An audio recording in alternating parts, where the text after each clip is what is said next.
আমার 100 টাকার গরু মাংস দেন তো। 100 টাকার গরুর মাংস তো দেওয়া যায় না, মিনিমাম হলো 200 টাকা, সর্বনিম্ন 200। সর্বনিম্ন 200। আমার কাছে 100 টাকা ছাড়া তো নাই। কারণ 100 টাকার গরুর মাংস তো দেওয়া যায় না, অন্য অন্য সদাই দেওয়া যায়। 100 টাকা দেন। মানে 100 টাকার যদি আপনার দরকার হয় তাহলে দেওয়া লাগবে। দিবেন 100 টাকার? আর প্রয়োজন হলে তো দেওয়া লাগবে। এখন আপনি যদি এমার্জেন্সি প্রয়োজন হয় তাহলে তো আপনি তো কাস্টমার, ওই হিসাবে আপনাকে দেওয়া লাগবে। এমনিতে যে কষ্টে দিবেন নাকি ক্যামেরা দিকে না, না, বলতেছেন এখন? না না, যে কেউ আসলে দিতে বাধ্য, কারণ আমি তো দোকানদার।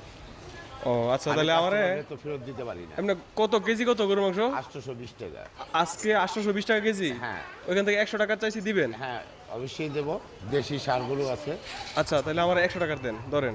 দেখি কতটুকু মাংস পাই, একটু কাটেন 100 টাকার।